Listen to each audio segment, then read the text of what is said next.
Então, diga como que é essa questão da negritude assim em Salvador, né? Porque aqui em Belo Horizonte, eu acho que não, eu acredito que não seja igual ao Salvador, pensando que lá é o segundo lugar com pessoas negras, né? Tirando a África, com todas as todo o continente africano, e aqui ainda é um pouco menos, tem muitos negros, um pouco menos, mas essa questão do racismo, né, a gente vai se descobrindo, a gente vai se tornando negro, né, por não ter todas essas referências, como acredito que em Salvador tenha, tanto a questão do axé, o candomblé, né, e toda a essência da cultura baseada na negritude, nas negritudes, eu acredito, e aqui a gente é um pouco menos, né? Então, como que é, assim, essa questão da negritude em você, em Salvador, como que isso opera? Então, tem uma coisa muito engraçada, né? Porque por Salvador ser a segunda, né, a segunda maior cidade, né, contingente de negro no mundo, né, fora do continente africano, é uma cidade racista. É bom a gente deixar isso escuro para o mundo, que é uma cidade racista. O Brasil é um país racista, Sim. né? De um racismo sistêmico estrutural, de um racismo que o tempo inteiro está num processo de opressão contra nós negros e negras, e ao mesmo tempo a gente tem se fortalecido com muitas militâncias, com muitas construções. Então, pelo fato de olhar para dois coreógrafos negros, de a gente ter uma referência também do bloco Leaie, do bloco Malê de Ballet, que é muito antigo, né, do bloco Os Negões, de a gente ter pessoas e artistas e de autoridades que já trabalham com a militância há muito tempo. Então, nos faz olhar para a cidade, olhar para o nosso território e entender esses corpos que estão na cidade efervescente, que a cultura negra pulsa, né?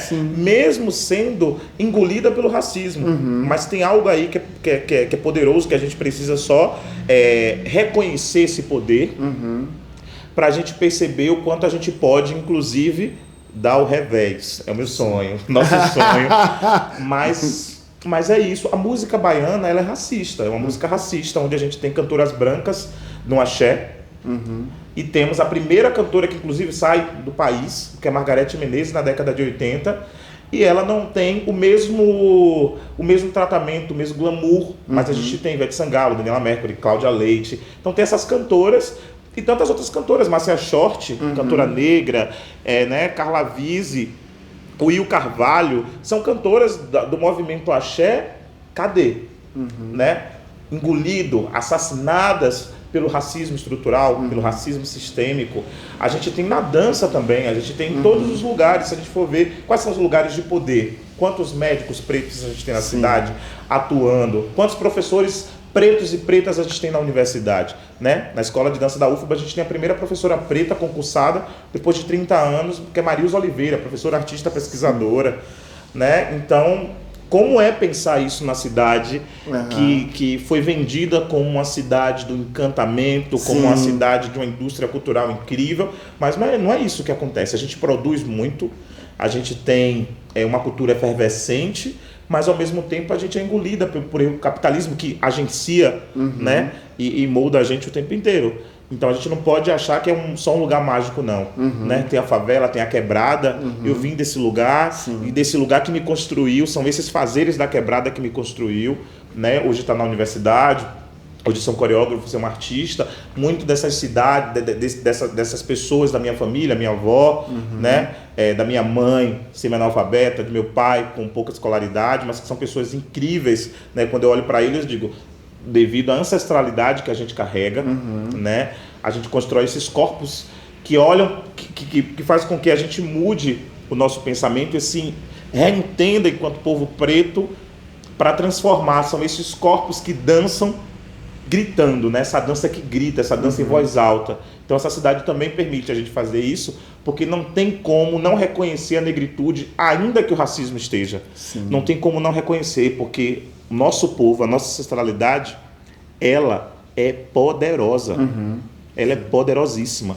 Vão tentar acabar com a gente, mas não vão conseguir. Não conseguiram durante muitos anos. É verdade, então não vão conseguir. Não vão.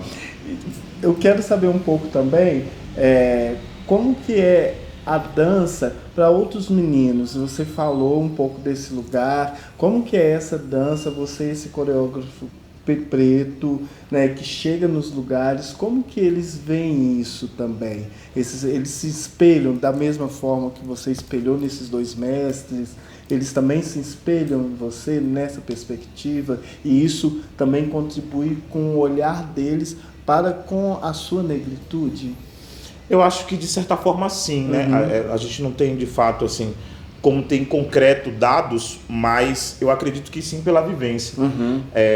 Eu já fui chamado, por exemplo, na escola de dança da FUNSEB, que é a escola a qual eu formei. De vez em quando eu sou chamado para compor uma banca de avaliação da galera que vai formar. E na própria universidade, pessoas pedindo orientação, pessoas querendo estagiar na companhia, que é Experimentando nos Companhia de Dança, né, a qual eu criei em 2008, né, e venho com a galera massa, eu e Nairenan, trazendo a companhia, né, de forma ininterrupta durante esses 11 anos. Então muita gente vai para a companhia para estagiar com a gente, porque é esse lugar desse coreógrafo que eu sou conhecido, King até dizia, esse menino é brigão. Brigão, né? Aí eu boto logo a responsabilidade do meu orixá, filho de Xangô, fogo.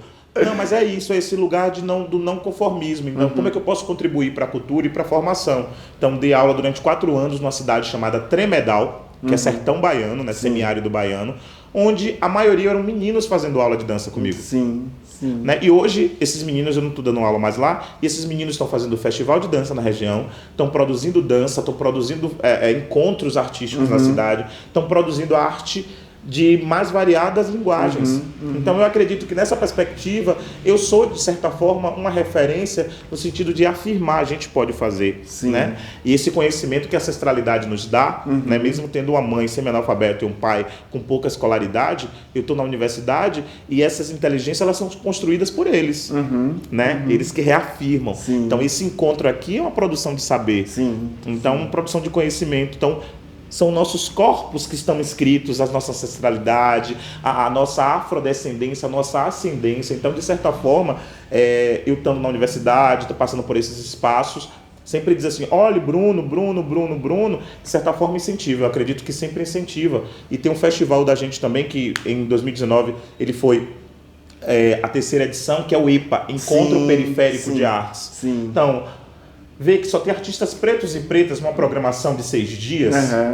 E aí a gente tem a Batalha de Pagode, que é o último dia, a Batalha de Pagode Baiano, onde pessoas, meninos e meninas, dançarinos e dançarinas da Bahia, do interior, vêm participar. Então eu digo assim, gente, é esse lugar que a gente está buscando, de que não a gente seja só referência, mas que a gente fortaleça e traga junto com a gente. Sobe por conta de algumas questões raciais, mas como é que... E a gente vai junto, abre espaço para a gente ir junto, né? Eu acredito que nós estamos aqui porque vieram outras pessoas. Então, o quanto você, por exemplo, desbravou muitas coisas aqui na cidade de BH, e hoje a gente tem uma galera aí toda...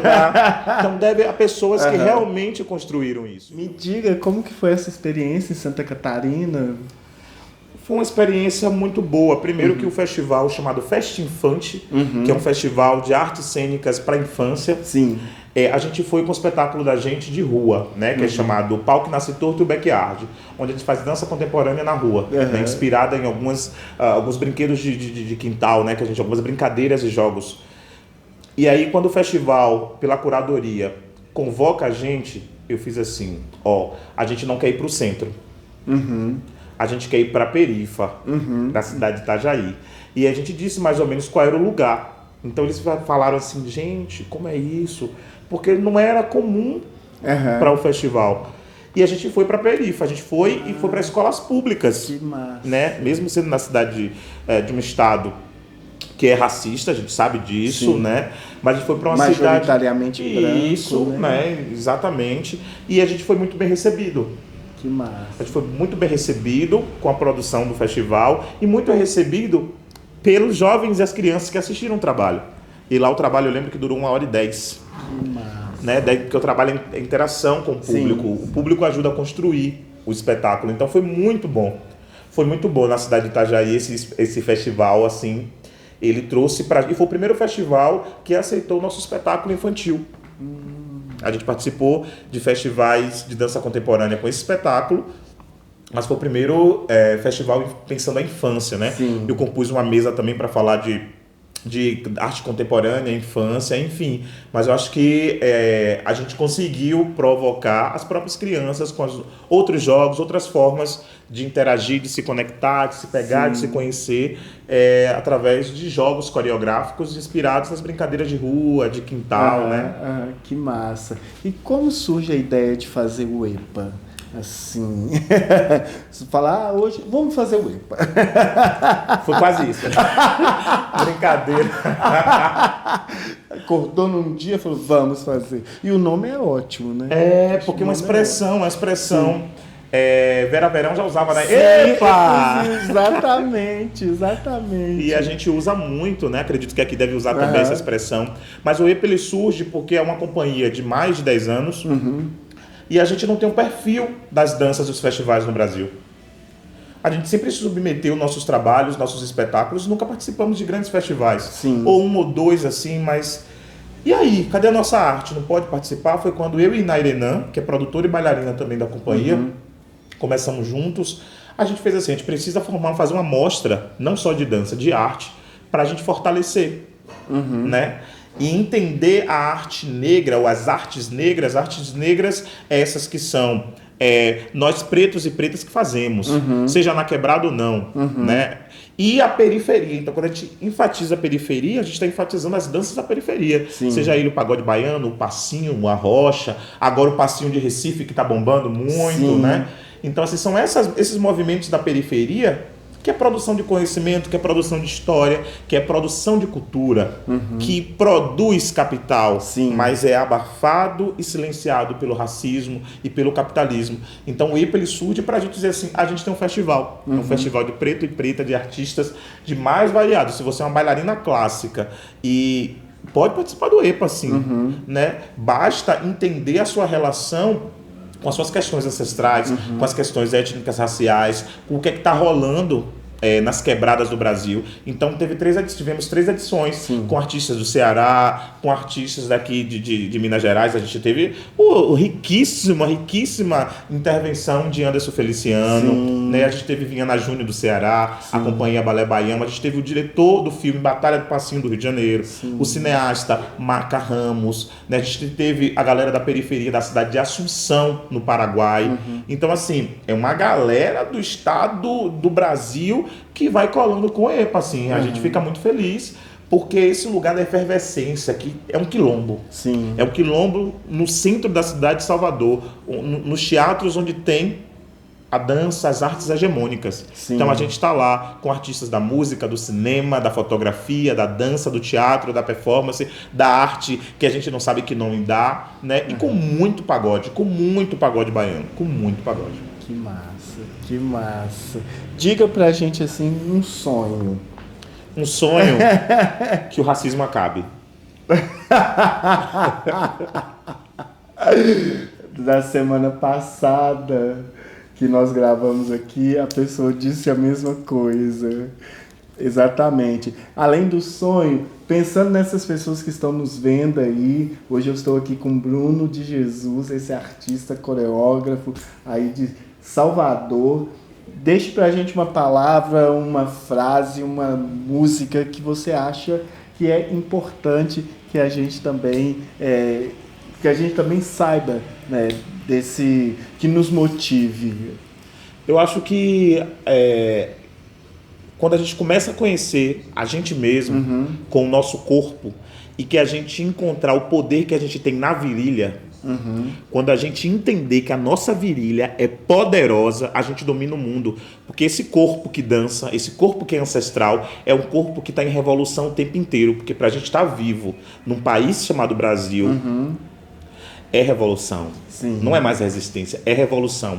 Então a gente precisa conhecer. E aí eu acho que a principal coisa a gente não está aqui para brigar com os nossos irmãos e irmãs pretas. Uhum. Essa é a coisa fundamental. A gente precisa brigar com o sistema e brigar com a estrutura branca. São eles, os colonizadores, os perversos, os hegemônicos. Eu não tenho tempo, ainda que os nossos irmãos e irmãs pretas estejamos equivocados, a gente não tem que ter tempo, porque isso faz parte do projeto colonial. O que é que eu estou chamando de projeto colonial? Lembra do navio negreiro? Que vinha povos de vários sequestrados de vários lugares da África? Sim. É como se estivesse aqui, estivesse brigando com você. Você de Minas, eu da Bahia, sei lá, alguém do Rio de Janeiro, brigando para ter um espaço na negritude. A gente não tem que brigar pelo espaço entre a gente. Porque entre a gente tem que estar resolvido, e já está resolvido. Sim. A gente tem que brigar com o sistema e brigar com os brancos e brancas que são privilegiados pela estrutura. Então, acho que a gente precisa olhar para a gente. Eu acho que olhando para a gente se fortalece e a gente muda. E não é só palavrinha, discursinho bonitinho, não. Acontece na prática, porque eu sei que você faz, a gente faz. Por exemplo, né, o videomaker que está aqui faz, os festivais que se propõem a fazer faz, os artistas pretos e pretas. Então a gente precisa só reconhecer e lutar com força que a gente consegue chegar perto. Eu não sei aonde porque é sonho, mas a gente chega.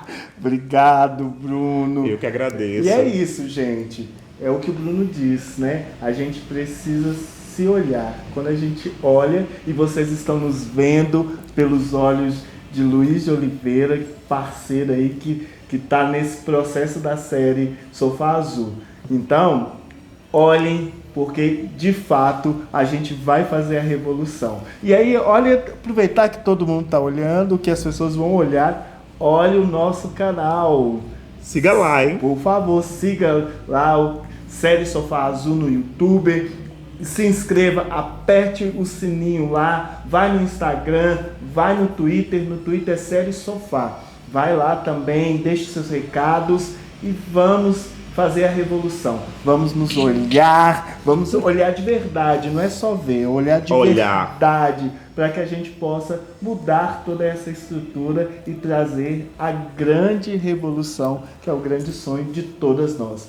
Beijos, bom dia, boa tarde, boa noite, bom tudo. Obrigado, Brasil! Beijo, gente! Delicioso esse sofá. Que ótimo, que ótimo, que ótimo.